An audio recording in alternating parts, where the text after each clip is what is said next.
एक कस्बे में दो सब्जी फरोश रहते थे। दयाकर, जो मेहनत, ईमानदारी और साफ सुथरी खेती के लिए मशहूर था, और भैरो, जो केमिकल खाद से घटिया सब्जियां उगाता था। लोग हमेशा दयाकर से ताजा सब्जियां खरीदते और यही बात भैरों के दिल में आग लगा देती थी। एक दिन ऐलान हुआ, काश्तकारों को मुफ्त सरकारी बीज दिए जाएंगे। दयाकर खुश हो गया। भैरों ने साथ चलने का कहा। बीज लेने के बाद भैरों के दिल में एक चाल जन्म ले चुकी थी। वो अगले दिन अखबार में झूठी खबर छाप देता है, सरकारी गोदाम से बीज चोरी हो गए। फिर वो दयाकर के पास आता है, पुलिस तुम्हें भी पकड़ सकती है, बेहतर है कुछ दिन कहीं छुप जाओ। सादा दिल दयाकर डर गया। भैरों से एक जंगल में पुरानी अंग्रेजों की कोठी में ले गया। यहां छिपकर रहो, मैं बाद में बुला लूंगा। दयाकर शुक्रगुजार होकर वहीं रुक जाता है, लेकिन भैरों के जहन में लालच की आग भड़क रही थी। दयाकर गायब हुआ तो बाजार वालों के पास ऑप्शन ही न रहा। मजबूरन वो भैरों से खराब सब्जियां खरीदने लगे। भैरों ने सोचा, अब पूरे शहर की कमाई मेरी। शहर की कुछ चोर सोना चोरी करके इसी जंगल की पुरानी कोठी में छुपा देते हैं। वो सोने की ईंटें दीवारों के अंदर बंद करके निकल जाते हैं। वो दयाकर को देखने आता है। अचानक ऊपर से एक चमकती हुई सोने की ईंट गिरती है। भैरों की आंखें चमक उठती हैं। अरे, ये तो सोना है, यानी पूरी कोठी सोने से भरी है। दयाकर पूछता है, भाई क्या हुआ? भैरो ईंट छुपाते हुए बोला, कुछ नहीं, तुम्हारा केस खत्म हो गया, घर चले जाओ।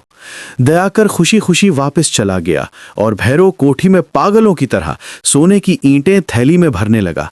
आज तक 50 रुपए की सब्जी बेचता था, आज करोड़ों का सोना मेरा है। चोर वापस लौट आते हैं। अरे, ये हमारा सोना है और ये कौन चोर हमारा माल चुरा रहा है? भैरो उन्हें नजरअंदाज करके सोना भरता रहता है।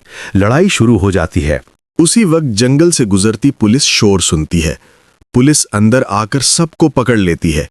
इंस्पेक्टर चीखता है, शहर का सोना तुम लोगों ने चोरी किया था, सब गिरफ्तार हैं। भैरो भी जेल चला जाता है और लालच उसे बर्बाद करके छोड़ता है। दूसरी कहानी, जादुई लीमू के पौधे। योगी और नीतू मेहनती किसान थे। उनकी बेटी रानी बीमार थी। एक दिन योगी लीमू के पौधे ढूंढते ढूंढते जंगल पहुंचा। वहां एक बूढ़ी औरत अकेली बाग संभाल रही थी। योगी ने मदद की। बूढ़ी औरत खुश होकर उसे जादुई बीजों की पोटली देती है। इन्हें बो दो, किस्मत बदल जाएगी। नीतू बीज बोती है। मिट्टी छूते ही पौधे उग आते हैं। पलक झपकते लींबू लग जाते हैं और वो लींबू सोने की तरह चमक रहे थे। बाजार में महंगे दाम मिलते हैं। बेटी का इलाज होता है।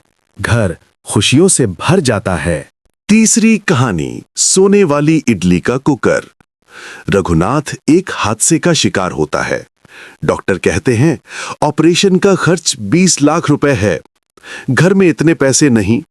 लक्ष्मी और बच्चे फैसला करते हैं, हम इडली बेचेंगे। नया कुकर महंगा था। उन्होंने भाव कम होने के बायस एक पुराना पीतल का कुकर खरीद लिया। लक्ष्मी कुकर को धोती है, इडली का घोल डालती है, चूल्हे पे रखती है और मौजज़ा होता है। कुकर खुलता है तो इडली सोने की बनी हुई थी। लक्ष्मी उसे सुनार के पास ले जाती है। ये असली सोना है। 2 इडली बेचकर वो अपने शौहर का ऑपरेशन करा देती है। वो दोबारा चलने लगता है। घर नया बन जाता है और वो जादुई कुकर आज भी लक्ष्मी के पास है, लेकिन उसने फिर कभी सोने की इडली नहीं बनाई। सबक, मेहनत, नेकी और सच्चाई आखिरकार जीत जाती है और लालच हमेशा इंसान को बर्बाद करता है।